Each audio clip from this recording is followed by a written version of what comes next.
Bonjour à tous, bienvenue sur la RTS, la télévision de tous les moments. Votre émission Les Rendez-vous du samedi, c'est parti. mbokk yeeg xarit yi ñu ngi leen di jaajëfal ci tàmm bi ngeen ñu tàmm di ñu seetaan bu waxtu bi jotee nag dañuy am mbégte di leen dégtal seen émission Les Rendez-vous du samedi, le dernier numéro donc de cette année 2024. 2025, nouveau titre d'émission, nouvelle équipe. Inch'Allah, j'espère que vous serez au rendez-vous. En tout cas, c'est avec un plaisir renouvelé que nous sommes avec vous. Alors, sur le plateau des rendez-vous du samedi aujourd'hui, d'éminents acteurs culturels comme à l'accoutumée, ñu am nag mbégte honneur aux dames d'abord di dalal n'est-ce pas Rama Saladjian. Elle est écrivaine, donc elle est également politiste, maîtresse de conférences en études africaines et développement international. Demba Guissé est dans nos studios, artiste, musicien, chanteur international kenn présenté tu ko fii Sénégal ak biti réew moom nag xaritu RTS la suñu spécial tabaski bi ñu fi defoon en 2021 yaakaar naa des na si xel yi ba tey ñu ngi koy béggee ba tey jeexagul donc Demba mu ngi fi mais tout d'abord également Pape Faye dina fi teew moom tamit artiste bu mag la comédien la artiste la acteur la entre autres fonctions parce que il est multidimensionnel également si kanam tuuti Jordan également il est humoriste il était là il y a pas longtemps sur nos plateaux dans nos émissions pour nous parler de son événement qui se déroulera le samedi prochain le samedi 14 décembre 2024 alors tout de suite dañuy bàyyi nag Rama Saladjian Rama ñu ngi lay nuyu bu baax di la dalal bonjour. Je le remercie ci invitation. aha waa sànq Demba mu ngi lay charrier tuuti naan moom dafa bëgg bindkat yi ndax nee na macha allah bindkat yi borom xel lañ. démb si guddi sax à minuit. nga Demba yow tamit minuit nga may woo téléphone di tooñ écrivain yi tamit Demba mais bonjour Demba. bonjour Ayni ñu ngi lay siyaara di la nuyu di nuyu aussi waa RTS yëpp di nuyu aussi sama xarit bi toog écrivain bu mag bi.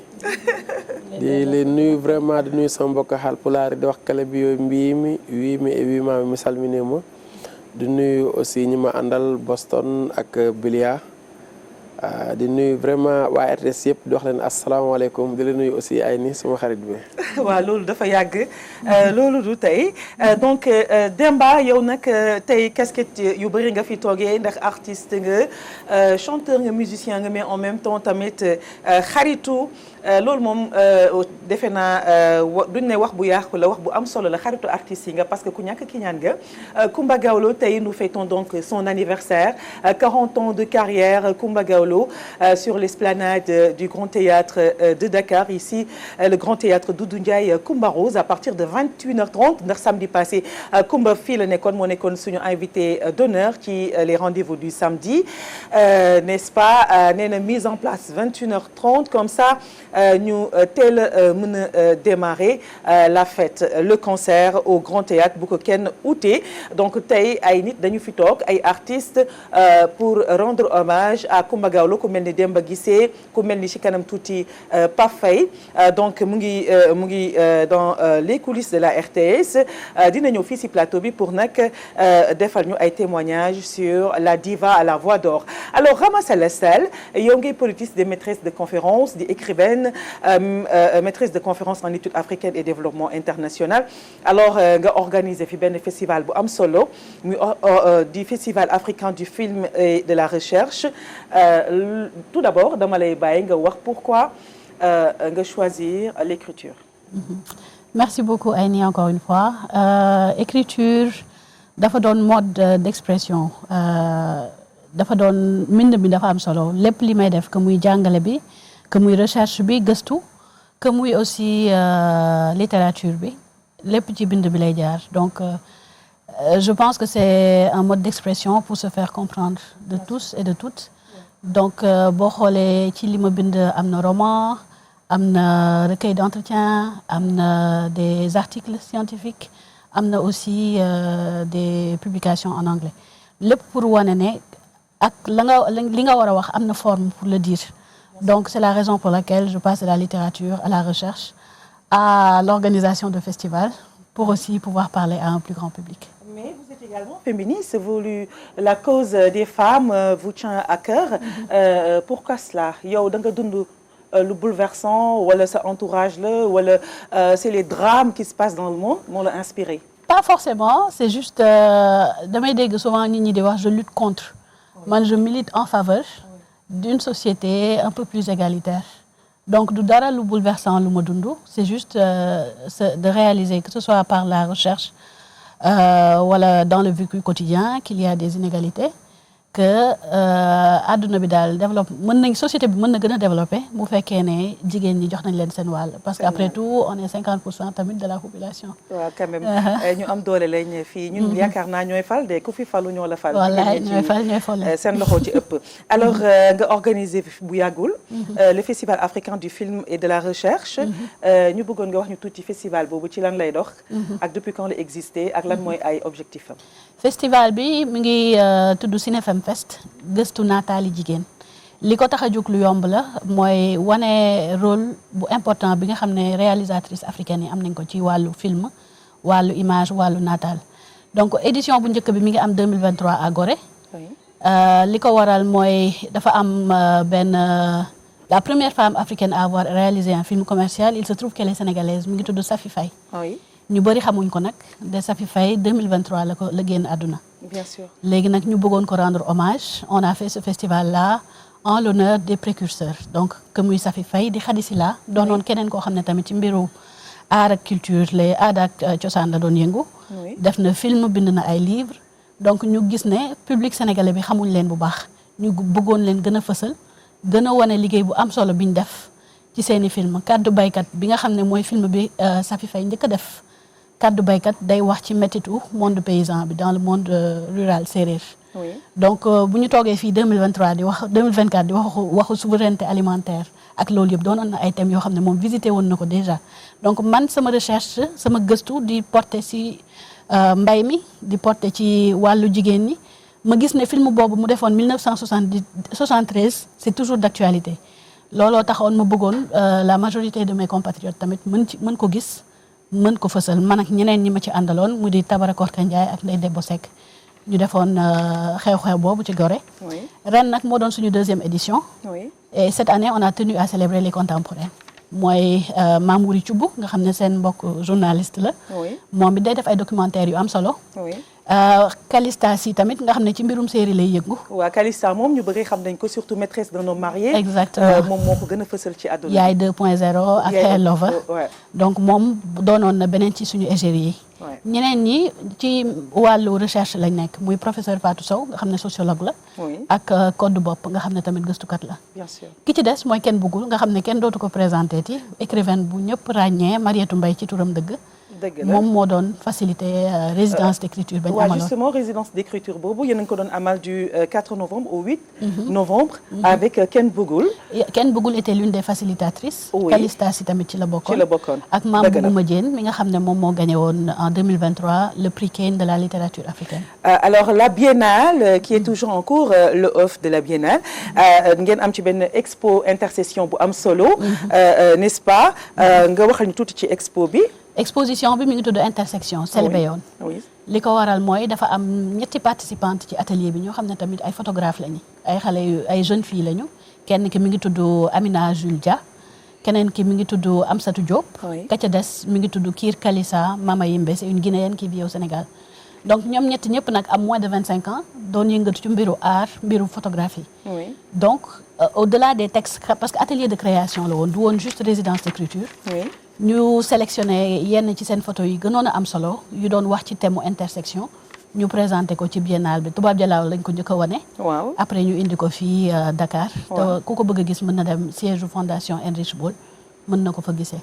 Très bien alors si kanam tuuti dinañ ñëw ci sa carrière le nombre de romans yi nga xamante ni bind nga ko entre 2008 à nos jours à 2023 mu nekk ay romans yu am solo da ngay def prose mooy roman da ngay def am nga benn recueil également boo génne poésie nag laa xamul ndax da nga ciy yëngu wala déet. maa ngi ciy yëngu waaye je suis plus lectrice. lectrice publié gu ma dara ci poésie. très bien kon xam nga ñoom Amadou Lamine Sall. suñu papa suñu poète bi waaw. suñu poète bi bu baax waaw. très bien alors Demba yow yow nag xam naa ko bëgg littérature nga Demba 20 ans de carrière déjà dama ko wax sànq fële salle maquillage ngay reetaan ne ma noo def ba xam loolu mais Demba loolu ci biti la fanaan yow tamit quand même daa am loo àndal de.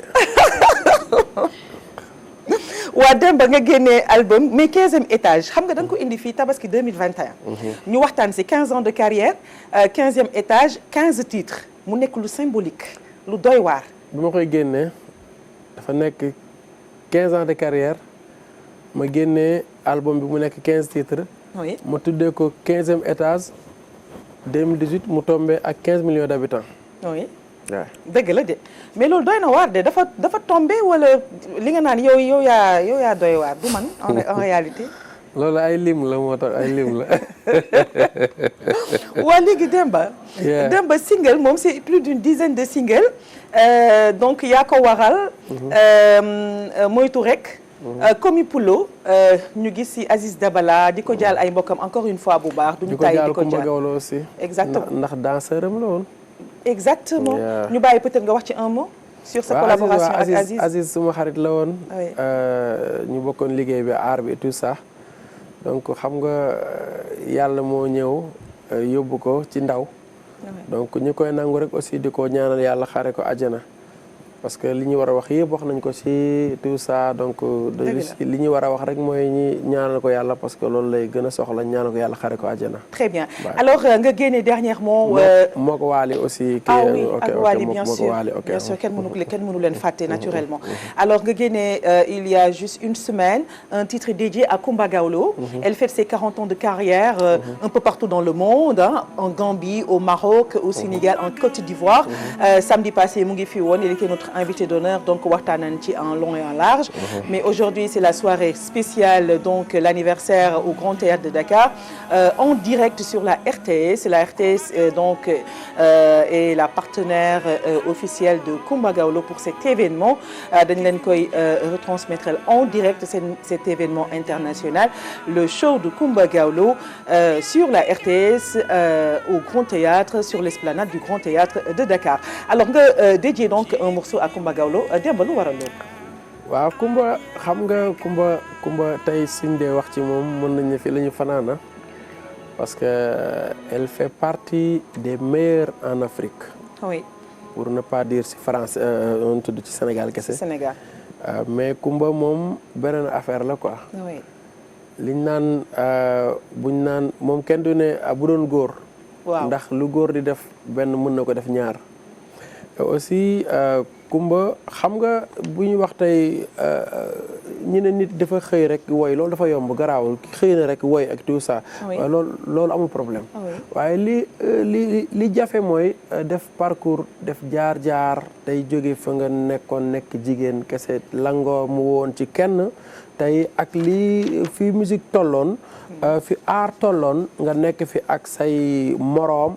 ak say morom mi papa say morom mi yaay say morom yow sa bopp mais yàlla def nga nekk jigéen nekk jàmbaar depuis boobu ba tey. tey boo ñëwee def lu mel ni mën naa ne sax tey Kumba dañ ko waroon defal ay hommage. ama ci jigéen. ci tey jàmbaar goo xamante ni représenté na der bu ñuul partout ci kii bi man bi ma demee en Mali en 2010. lu bari dama ko xam ci Kumba Gawlo te fekk man laa nekk en tant que sénégalais. très bien xam comprendre nga oui bien sûr mais lan nga fa dégg. dama dem Mali de représenter Sénégal nekk fa ak ay Maliens ay Ivoiriens ay Guinéens ci Afrique yaa ngi dégg. mais ñoom yëpp ku si nekk. jóge dëkk ba dëkk mais bu ñuy wax ci Kumba day mel ni Kumba ci foofu la dëkk. te man maa jóge Sénégal man.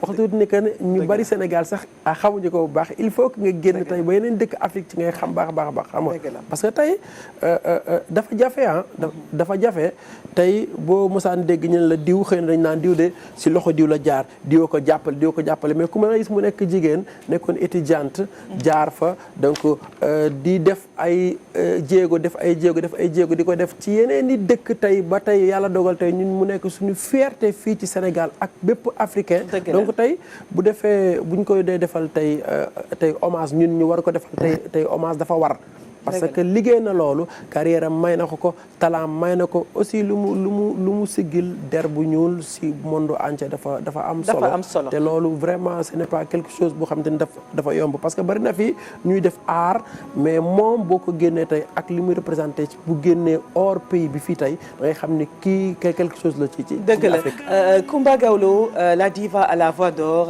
donc alors Demba seetaan nañ vidéo bi réalisation bi yomboon na ci lan nga inspiré wu fan nga jëlee sa documentation.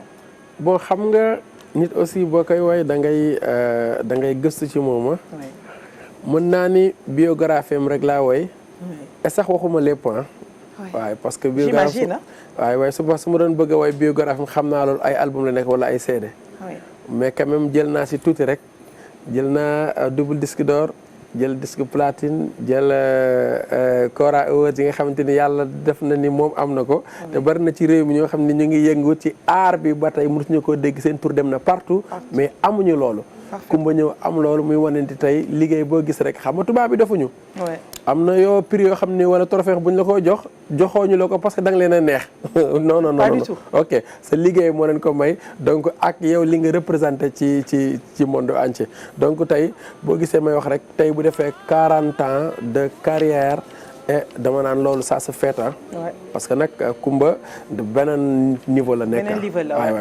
parfaitement en tout cas ñu ngi koy rafetlu bu baax a baax Coumba tamit elle est vraiment très ravie ci liggéey bi am solo ci hommage bi ñu ko rendre nii xam nañ ci dara alors Demba balaa ñu lay bàyyi di nga ñu wax sa kanam si yan projet nga nekk parce que nag plus de 10 singles album bi c'est depuis 2018 15e étage 15 ans de carrière 15 titres à l'époque donc là c'est plus de 20 ans de carrière dinañ la laaj ci lan nga nekk Pendo ñu ngi la koy laaj tout à l'heure nga ne Pendo mu ngi nelaw dafa fay. non loolu du ma ko cautionner. alors xam nga artiste boo fayee. waaw nelaw rek ngay def. non man xam nga lan lay bañ damay bañ pare Pendo woo ma téléphone indil ma problème te moom xeexkat la. te man xam nga moom. instant nga xam naa mu ngi ko teg ci kii rek ci live TikTok yi wala genre xam nga fu émission nekk mu xool bu pare def commentaire am. waaw mais Pendo ñu ngi lay xaar fii ci RTS ci 2015 bi nag. xanaa ma dimbaliwaat ko may ko loxo génnal ko single. waaw wanaat ko sénégalais comme ni mu daan def rek. non moo xoolal Demba Guissé mooy doomu bàjjenu Pendo et ça c'est très agréable loolu mooy suñu cousinage à plaisanterie bi ñu am fii Sénégal nga xam ne suñu jàmm ji ñu am ci loolu la adossé wu. mais ñoo bokk ndey ak baay de. wallahi ça c'est clair. ñoo bokk ndey ak baay quoi. ça je sais foofu xam nga mais des fois ma mag ko des fois mu mag la. ñu bëri xamuñ loolu nag. alors Rama balaa ñu lay bàyyi ñu ñëw tuuti donc si album yi nga xamante plutôt si roman yi nga génne donc Rama nga wax ñu 2018 la dernière lettre. 2008 c'est cela présence africaine édition donc présence africaine. mu nekk roman épistolaire mais brièvement rek lan nga ci doon wax comme mooy sa premier roman. alors premier roman hommage à Mariama Ba. parce que ku dégg la dernière lettre xalaat une si longue lettre. bien sûr. donc c'est roman boo xam bataaxal la boo xam ne kenn benn ndaw suñu tëj prison. moo ko bind xaritu benn bakkanam di ko expliquer li tax ñu tëj ko. te boo duggee ci histoire bi bu baax di nga gis ne dina wax waxu violence faite aux femmes. dina wax waxu maternité. wax waxu xarito. cadre bi entre Gorée et la France donc. très bien loolu moo doon du ma bañ a spoiler kii bi daal. 2022. numéro spécial bi nga génne. de la revue africaine toujours. waaw boobu du kii la avec Codestria c'est un numéro spécial. sur sécurité alimentaire. migration et développement durable. Donc c'est un recueil d'articles scientifiques dans la revue Afrique et Développement du Codestria, qui est le Conseil pour le développement de la recherche en sciences sociales en Afrique. Donc on parlait de développement durable et de sécurité alimentaire au Sénégal et au Zimbabwe. Donc 6 Sénégalais chercheurs de toute génération ont écrit des articles et 6 Zimbabwéens ont aussi écrit des articles, ce qui en fait un double numéro spécial. Mais man parmi 4 ouvrages yi nga xamante ni à votre actif yi ma xam bi ma ci gën a neex mooy recueil d'entretien bi nga def parce que c'est ay féministes africaines plutôt parce que ay jigéen lañu mais bon am na ay góor yoo xam ne tamit dañuy militer en faveur pour la cause de la femme ñuy saluer loolu lu am solo loolu et puis une histoire donc boo xamante ni c'est sur la colonisation, c'est ça? Une histoire décoloniale. Décolonial. Voilà. Ok. Donc c'est un recueil avec 18 Africaines du continent et de la diaspora. Oui. Pour parler avec elles de leur trajectoire, de leurs défis et de leurs aspirations féministes. Parce que li xew mooy boo waxee féminisme rek dañ naan c'est pas africain de alors que féminisme existé woon na Afrique balaa sax ñuy trouver le mot féministe pour le dire peut-être qu'il y a d'autres personnes qui ont trouvé le mot féministe. Oui. Mais am na ñoo xam ne ñu ngi doon xeex ci ak yelleefu jigéen.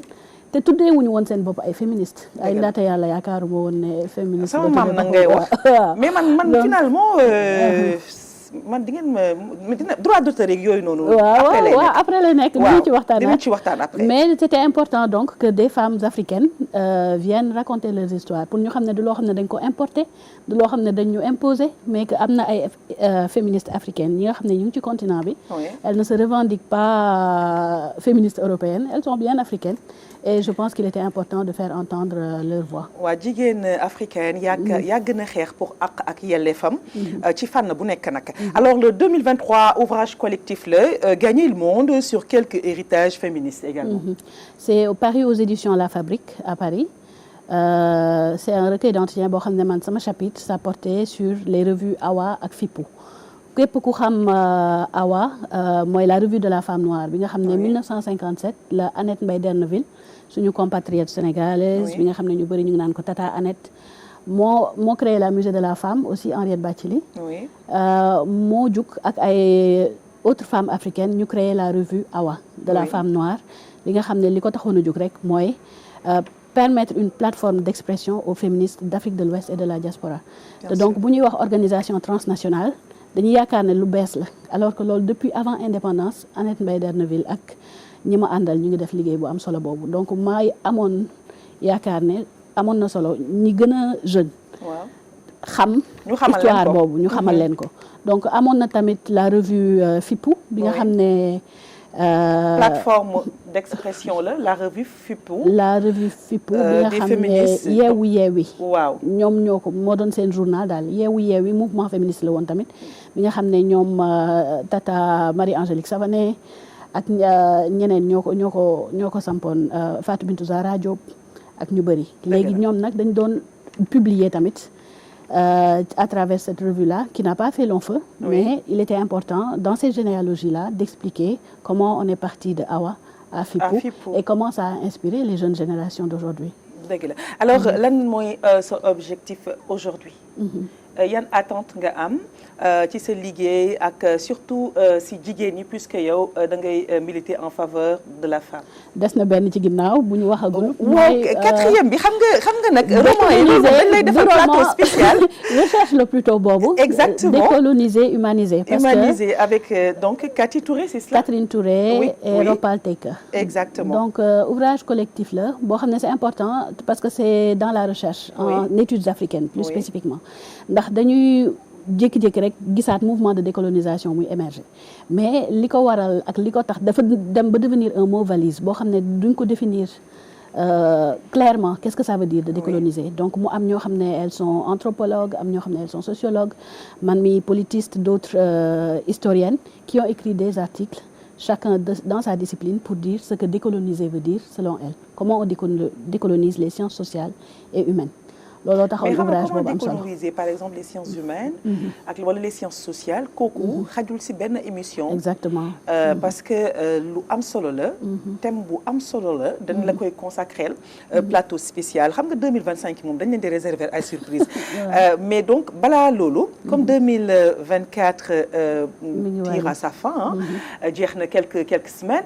yow yan attente nga am au niveau des femmes fii Sénégal d'abord. fii Sénégal waaw ah man de kontaan naa ci élection yi mujj jàll que cela se soit passé dans la paix dans la sérénité aussi mais on aimerait qu'il y ait une plus grande représentation des femmes à l'Assemblée nationale xam naa ne nag j'espère que ça ne va pas tomber dans l'oreille d'un sourd mais comme dañu ne parité c'est quelque chose qui est dans notre constitution. Bien sûr. Que donc ñu jéem a respecter cela dans les fonctions électives te Assemblée nationale ci la bokk. waaw yow nag politiste nga may politiste ma koy fàttali ça c'est l'analyse purement politiste voilà qui c'est la politiste qui parle. Ah, très bien. En tout cas, c'était avec beaucoup de bonheur que nous vous avons reçu sur ce plateau des rendez-vous du samedi. Nous espérons donc vous recevoir de nouveau sur... je suis tentée de dire sur nos ondes, mais sur nos plateaux de télé. Xam nga, chasser le naturel, il revient au galop.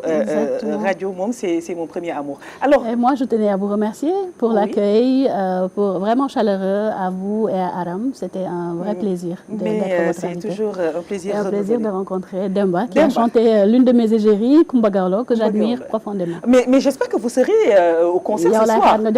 Ah bon, oui, j'espère que Penda nous regarde et qu'elle nous enverra donc tout à l'heure les cartons d'invitation, comme ça nga mun si jot bala ngay dem. Exactement.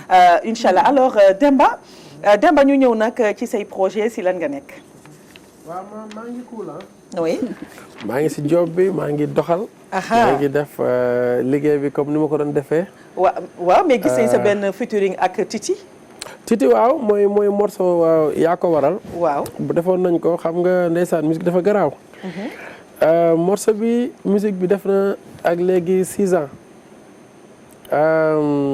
musique bi def na presque 2 ans et quelques donc les voix quoi yi ñu dugal. oui.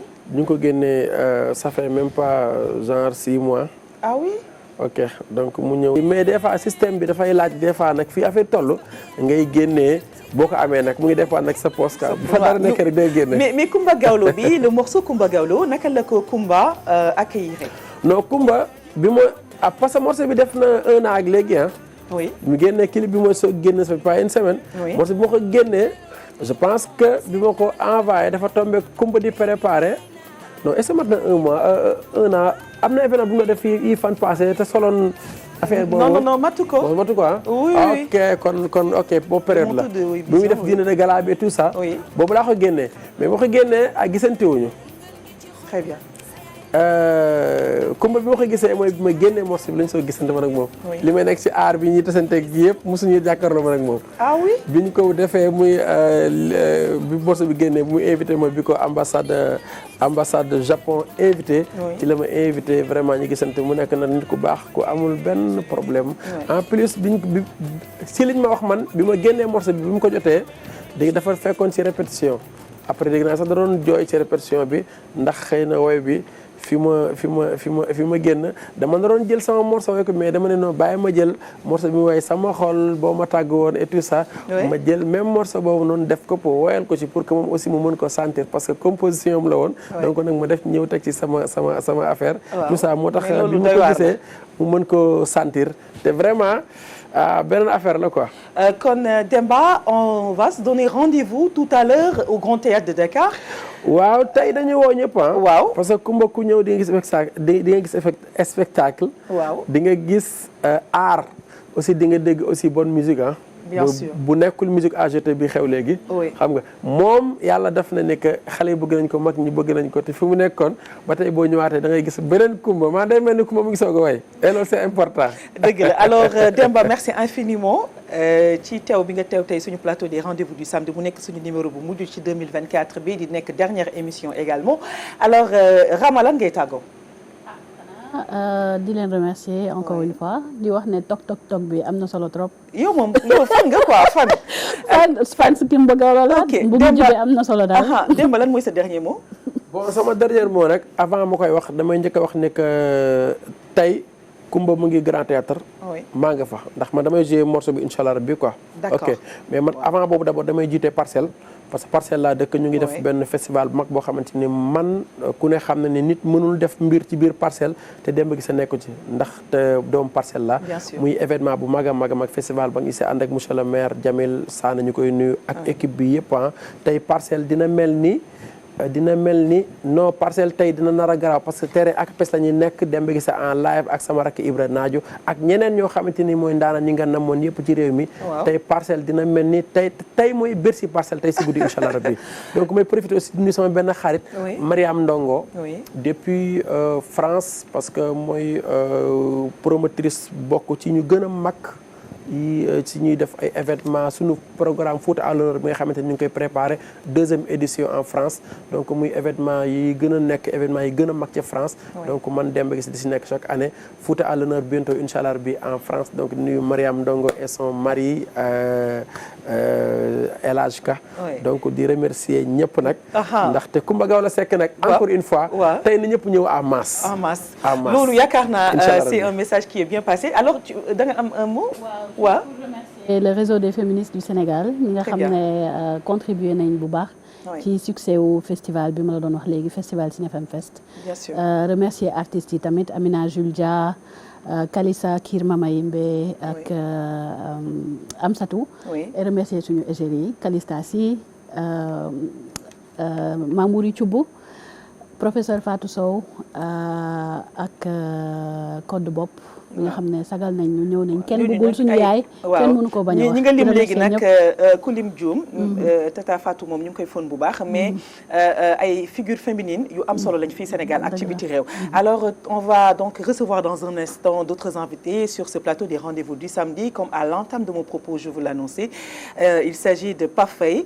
mi nga xamante ne ni artiste hors du commun la moom kenn présenté tu ko fii Sénégal bala biti réew ak Jordan humoriste son événement se déroulera au Sea Plaza le samedi prochain.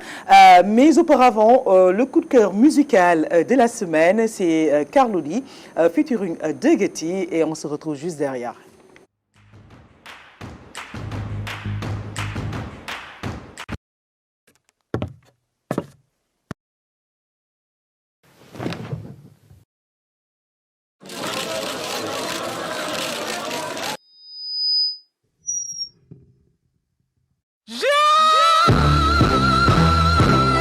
Jealousy is the worst enemy like pandemic. Who'll see who'll do good, keep him on good mood and let him do the best he can. Yes, we can, we stick to the plan. Now here they are. Gone one by one, I swear to get back where we started from downtown. The same blocks and blood and bodies, homies are rocking the building. From the bottom of heart, I'm definitely your heart attack, you flat back. Get back. I'm your Biggie Pac, Jigga 50 Buster. Yo, Yee Nas, Rakim, Wu-Tang, Doggy. Bow, wow, wow, hippie, yo, hippie, yeah. Who let the dogs out cold? Just soldiers, we back. Fuki, boogie, good, fuki, boogie, but check. Boogie, boogie, bunny, boogie. I apologize, beautiful round people. Really was so mad, it was just my ego. New job, new home, new goal. No matter what people think about my ego, deep roll. I need a new people, new job, new home. Nubian Dougie T, no matter what, with the brother Carlou D, Senegal, y'all. Used to doubt the path, lost in confusion, chasing after dreams, drowning in illusion. Now I see it clear, time to elevate, no time to hesitate, this is a new fate. Got a vision, now it's set in stone, climbing every step till I claim my throne. This time it's different, I'm owning my lane. No more distractions, frustrations, or plan. I don't see no ending, just a new beginning. Every step I take, another door's wide opening. Lessons in my losses, got my mind so focused. Always positive, got no time to be hopeless. Rise with a grind, no limit, no ceiling. Chasing higher heights, I'm living what I'm feeling. Rocking and rapping, celebrating Senegal. I'm like a newborn, coming with a new goal. New job, new home, new goal. No matter what, people think about my ego, deep roll. I need a new New home, new job, new home, new goal. no matter what. People think about my ego, deep roll. Drop the stones down, blows back, ready to die. Guess us back on high level, winning and now. 1 in a million, legendary still killing it. Soldiers took job, ready to die, wrap the beat down. This is the game start. Top line, headline, I headlines, yeah, touch the red line. What punchline? Give me a minute more, I give you a little bit more. Give me some more. Nubian, yeah, got my eyes on the prize and no looking back. Even when it's cloudy, I still clear through the cracks. I know storms will come, but they don't ever last. Every setback's just fuel to make me move fast. Every day's a chance, I'm chasing what's mine. No need to rush, I'm just trusting the grind. I got hope in my chest and it's lifting me higher. Lighting up the path like the sun in the sky, yeah. New home, new job, new home, new goal. No matter what, People think about my ego, deep roll. I need a new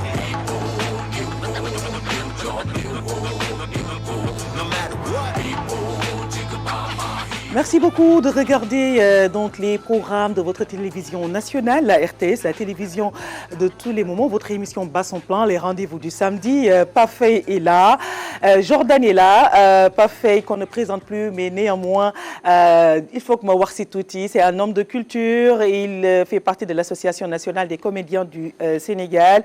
Il est le président plutôt de l'Association nationale des comédiens du Sénégal. Il est auteur, écrivain. Comédien, acteur et donc il fait partie également du staff de Coumba Gawlo en tant que conseiller CESLA. Bonjour Pape. Bonjour Annie. Comment vas-tu? Oui, je vais très bien. Mais ça fait un moment, Pape. Ça fait un moment. Moi, j'avais même du mal à te reconnaître parce que maintenant tu es voilée, c'est magnifique. Ah, oui? Le voile, ça te va. Hein? Merci infiniment. Il faut le garder là. Très bien, d'accord, je suivrai tes conseils précieux. Alors, Jordan également est sur notre plateau des rendez-vous du samedi. One Man Show, another show, c'est cela? Donc, c'est la deuxième édition. Ouais. Bonjour Jordan. Bonjour. C'est un plaisir de t'avoir. Le plaisir est partagé, surtout de voir aujourd'hui Pafay qui est une inspiration pour nous les jeunes. Hein. Alors, voilà. Mais tout à l'heure, tu le taquinais, tu lui parlais de quoi? Dans le spectacle? Non, d'une vidéo, c'était lors d'une série où il y a son ami qui lui disait non mais Pape, il faut que je venez que moi je suis dangereux. Oui, je suis dangereux. Mais cette vidéo-là, cette partie-là, elle est épique, elle est vraiment épique. Ah oui, ça a fait le tour de la toile. On a tous utilisé ça un soir là, tu sais, on te dit 5 secondes, je suis dangereux. Mais Pape, lan ngay wax si loolu source d'inspiration de la jeune génération, Pape, que tout le monde aime infiniment, lan mooy ce secret et puis ban ressenti nga am ci li Jordan wax léegi? Mais tout simplement parce que voilà, ñu ngi bàyyi xel comme ñun aussi ni ñu bàyyi xel xale yi ndaw yi aussi comme ñun dañu nekk seen gannaaw léegi di leen di tàggat di leen di former di leen di conseiller. Itam maa ngi ko naan il faut que je vienne voir son spectacle qui va donner à Sea Plaza donc dans une semaine. De voir un peu encore redécouvrir ses talents d'humoriste. ma kontaan ci lool parce que ñii la ñu soxla ñun aujourd'hui au sein de l'association nationale des artistes et comédiens du théâtre sénégalais di leen teg ci yoon di leen ne nii la parce qu'il faudrait que les acteurs se forment comme lui il a fait et c'est ça donc pour moi vraiment ce sera un véritable honneur justement d'être à côté pour encourager encore une fois. Alors, Pape qui est multidimensionnel, Pafay tey da ngay ñëw pour nous parler de Coumba Gawlo, de la soirée qui se déroulera au Grand Théâtre sur l'esplanade du Grand Théâtre de Dakar et ce sera donc la soirée sera retransmise en direct sur la RTS à partir de 20h juste après le JT de 20h sur la télévision de tous les moments la RTS. Alors Pape lan nga siy wax? Alors li ma ci wax moo di tout simplement parce que yàgg na ba ñu arrêté date bi cela remonte au moins le xaw a mat ay 6-7 mois ca gannaaw. ma waxtaan ci ak Coumba à l'issue de la tournée bi ma effectué woon dans la sous-région. Bien sûr. Lumière de l'enfance. waaw mu koy amal fépp nag ci adduna bi. Ce que les gens ne savent pas c'est que Coumba passe tout son temps dans la sous-région et à l'extérieur. Parce que talent bi mu am. Au niveau international maillé le continent africain et européen loolu moo tax du toog malgré que amoon na fi donc toi ton spectacle c'est la deuxième édition ton one man show tu es humoriste je précise pour ceux qui ne te connaissent pas encore très bien ça se déroulera au Sea Plaza le samedi prochain ça se passera comment? Bon, à partir de 20h30, Inch'Allah, on va commencer les hostilités avec une première partie, avec Biggie, qui est un petit frère aussi que j'accompagne durant toute cette année. Donc, l'objectif de tous les spectacles précédents, c'était de pouvoir lui donner la chance de s'améliorer et aujourd'hui pouvoir participer à ce one-man show pour qu'en 2025, il puisse être autonome et pouvoir faire son one-man show à lui. Donc déjà, je suis très fier de ça, de pouvoir accompagner les petits frères. Bien sûr. Et après, moi, je vais venir avec quelque chose de vraiment nouveau ici. Je pense bien, avec du spectacle. Mais est-ce que tu peux nous donner un avant-goût? Parce que nag avant-goût dafa baax si loo gis de Jordan. Ah, je vais vous demander de payer. Hein. Mais non, mais grand Pape mu ngi fii grand pape moom après daal yëpp dina neex daal dina baax. waaw yow la ñuy déglu. Pour un avant-goût, comme j'ai parlé de pays, je vais peut-être parler des business models ici au Sénégal. Parce que le Sénégal est le pays le plus cher de l'Afrique de l'Ouest. Ah oui, ça c'est clair. Ah oui, on est les number one. La vie est très dure. Mais surtout, hein, surtout. Ouais. Donc les gens se créent des métiers. Et à leur manière, essayent de survivre. Et je parle par exemple d'un gars qui est à un arrêt de bus. Et lui, son métier, le business model qu'il a décidé de créer, c'est de s'arrêter à l'arrêt de bus. Et à chaque fois que quelqu'un passe, il lui dit « Salam alaikum, grand ça va, dama war a dem Guédiawaye. Ba ma jox fofu 200 ma passe. » Et toute la journée, il se remplit les poches avec des petits 200. Et il y a aussi, je parle aussi des dames qui maintenant, je raconte une anecdote où quelqu'un est venu en Range Rover et a donné 10 000 francs à une dame. Et la dame lui dit, je ne prends pas. Pourquoi? Parce que tu es en Range Rover et tu ne me donnes que 10 000 francs. Ah, mon Dieu. Ah, mais non. Parce que nous, si vous allez au paradis, vous les riches, c'est grâce à nous les pauvres. Mais 10 000 francs, il nous le gars, il était tellement stuffé qu'il a donné 50 000 francs. Alors, en tout cas, ça promet pas. Et ça me rappelle un peu la grève des battus. Voilà, David Sofal. Exactement, c'est un peu cette histoire-là. David Sofal, en effet. Paix à son âme. Alors, Pape, li lan nga ko gisee? Mais xam nga li mu def nii. Moi, je me souviens, il y a au moins une dizaine d'années, à l'Institut français, nous avions accueilli un humoriste français et qui venait justement pour donner aux jeunes, enfin aux artistes qui le souhaitaient, des cours sur la technique humoristique. Mais c'est une technique. Voilà. Ils ont le don justement de justement les gens dañuy reetaan. Bien sûr. Waaw. Bien sûr. Mën nañu jël la même phrase mag yow. Nga wax ko. Pour nit ñi reetaan. Moom mu jël ko na mu koy waxee. Ak na mu koy dosé moo tax nit ñi di reetaan. Donc ça ce sont des techniques. Mais ça s'apprend. Mais Pape, ñun one man show yi ñu jàngal parce que man élève atelier théâtre enseignant là. Je prends un texte de Molière, de Cheikh Aliou Ndao par exemple, me toog def ci benn one man show par exemple. Mais là, c'est de l'humour qu'il nous fait. Moi, c'est un autre type d'art que je fais. Oui. Lan mooy différence bi? C'est le rire? C'est qu'en fait, le one-man show, c'est quelqu'un qui est sur le plateau pendant 1 heure de temps. C'est lui seul qui parle. Donc, il dialogue avec le public. Donc, nous avons...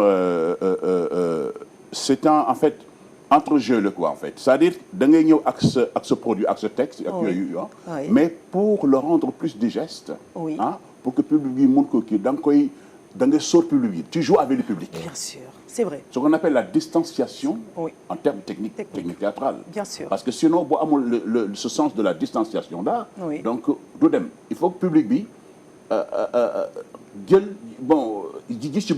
approprié ou quoi? Approprié. Voilà. Lolo, c'est extrêmement important. Je vois même, et one man show, yo xamanteni bu ñëw dañuy sumé ko def. Non, c'est que lolo pas benen plateau lañ koy consacrer. À l'époque, mais malheureusement, on l'a plus. Il faudrait que, par exemple, comme mon journal il faut nous démultiplier à faire beaucoup. Et même aller chercher des jeunes qui ont du talent, mais qui ne savent pas comment faire du one-man show. Du one-man show, en effet. Moi, c'est mon objectif principal. Oui, lan mooy nekk sa dernier mot, Jordan, parce que jeex na tàkk ñu bàyyi Pape kaddu gi mu jóge pour mu woote nag pour anniversaire Coumba Gawlo bi tout à l'heure. Moi, mon dernier mot, c'est que je donne rendez-vous à tout le monde qui aime l'humour, tout le monde qui aime rire, pour ce samedi 14 décembre, parce que vraiment, derrière, il y a beaucoup de préparation, il y a beaucoup de travail, et je suis sûr que... Je ne dis pas que Kenen doit faire ça, mais ça va quand même prendre un petit décalage. On est vraiment sûr de faire quelque chose de légendaire, donc j'invite tout le monde à venir. Et déjà, c'est un grand honneur que Pape me dise déjà qu'il veuille venir à ça. Ça me motive encore plus à donner le meilleur de moi-même. Oui, c'est une source d'inspiration pour nous tous, vraiment. Pour vous particulièrement, les jeunes artistes humoristes, parce que Pape lim fi def fi Sénégal, bariwul ñu ko fi def. Donc c'est bien que ñu koy rendre hommage fii sur le plateau des rendez-vous du samedi, parce que man ak moom dañu jaar depuis Dakar FM, depuis Université Cheikh Anta Diop, depuis Sorano, depuis Institut français, ba fi RTS, donc bon, partagé nañu lu bëri. Exactement. Avec Ousmane Diakhaté. Exactement. L'université, c'est ça. Donc, Jordan, je rappelle juste que c'est la 2e édition de ton spectacle, Another One. C'est cela. Exactement. Encore une fois, c'est cela. Donc, il y a des femmes. Alors, mais nous, on te soutient, la RTS te soutient totalement. Vraiment, on est de tout cœur avec toi et plein succès pour l'événement surtout. Alors Pape, donc lan mooy nekk dernier mot bi appel bi wala message bi à l'endroit des populations des téléspectateurs qui nous regardent.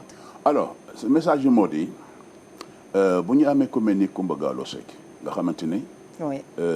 Qu'on le veuille ou non, et c'est la vérité, c'est la première femme sénégalaise boo xam ne bii mën nañu wax ni moo jóg a dugg dans le showbiz en tant que femme. Oui. waaw ouais, musique moderne. Oui. Il y en a qui ont fait musique semi-moderne, qui font musique traditionnelle, c'est vrai. Mais moom en tant que jeune, moo ci jëkk a dugg. Voilà, ça il faut le reconnaître. Bon Yomale je parle même pas de Yomale mais cette année avant bi mu koy def amul bon temps yooyu benn jigéen boo xam ne defoon na ko donc ñuy ñaan Sénégalais yi ñoom ñëpp véritablement ñu ñëw à ce grand rendez-vous justement de la musique sénégalaise jàppale kii di seen doom seen jarbaat ah pour ñenn ñi seen yaay wala seen tante la ah ñu ñëw jàppale ko parce que Coumba Gawlo c'est la voix d'or du Sénégal, c'est la voix d'or de l'Afrique. Bien sûr. ah boo gisee ni ko ci biti ni ñu ko fonke oui. gisuma benn artiste femme bu ñu ko fonke noonu fii en tant que musicienne amul. Ça moi je peux en témoigner.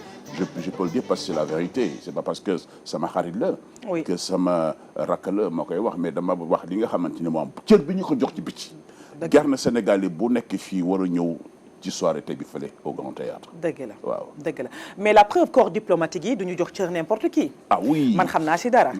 man damay ànd dama la ànd ak moom dem c'est tel ambassadeur et puis en plus bu dul loolu comme Coumba elle a tellement reçu de distinctions au niveau du PNUD par exemple. oui ah oui. mais ambassadrice la. bien sûr dans foofu. et encore li muy def ci xale yi. li muy def ci xale yi jël alalam ak yëpp di ko ci dugal. jar na rek ñu ñëw wuy si ko bés bi nga xamante ne mooy bésam di représenter les 40 ans. justement de sa carrière de présence culturelle au Sénégal. dëgg la alors Pape yow sa carrière un mot ci lan fan nga ci toll. voyez man je suis toujours. ah bah oui. On est toujours là. Bon dans le théâtre c'est vrai. Dans la création, dans l'enseignement. Dans beaucoup de choses. Dans l'événementiel. Oui. Voilà ñi ngi ci yooyu yëpp daal tàyyiwuñu te xale yi ba léegi. waaw sama yar laa yor nag. topp seen gannaaw ne leen nii la. ku jàng rek ñu indi la. C'est sur ces mots bourrés de sagesse que nous allons vous dire au revoir. En tout cas, merci Philippe Jordan Santos, humoriste, événement aussi Plaza le samedi prochain. Merci infiniment à Pafay qui était venu aujourd'hui nous parler de Coumba Gawlo. De l'anniversaire qui se déroulera tout à l'heure, mise en place 21h30 bu ko kenn ute il faut qu'on soit tous à l'heure ponctualité dafa bokk ci vertu nit donc on va s'efforcer d'être là-bas à mettons 20h et puis ce sera en direct sur la RTS, la télévision de tous les moments. La RTS est partenaire de cet événement extraordinaire, donc l'anniversaire, les 40 ans de Coumba Gawlo, donc l'anniversaire qui sera fêté sur l'esplanade du Grand Théâtre de Dakar. Doudou Ndiaye Coumba Rose. Merci à tous nos amis invités qui étaient là. On se donne rendez-vous. Temps bi daf ñu xoj nag. Merci à toutes les équipes qui se sont donc lu ne def nañ ko pour la bonne réalisation de cette émission. Aram était aux manettes de cette émission. On se donne rendez-vous en 2025. En attendant, donc passez d'excellents moments sur la RTS, la télévision de tous les moments.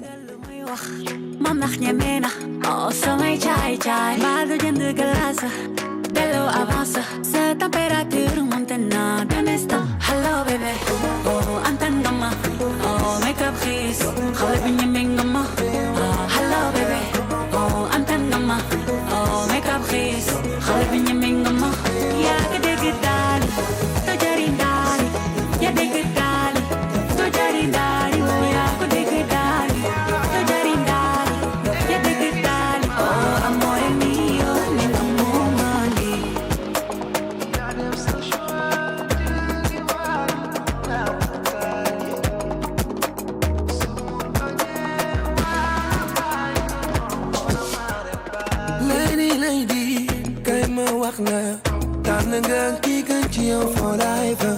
Lady, my seytaane ning fi wax yëpp dégg naa la ndax nuru naa la kuy jënd glace bandit bu jantal non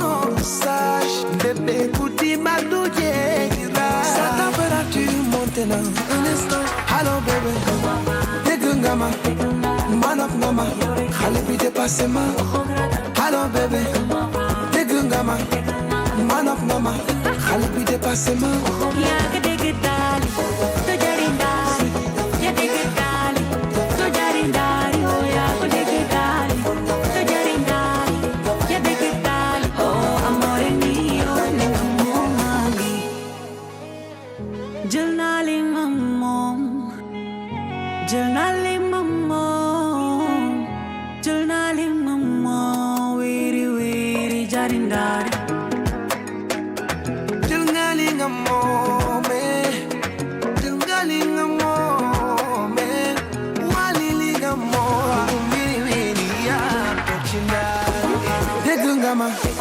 Man of mama, xale bi dépassé ma.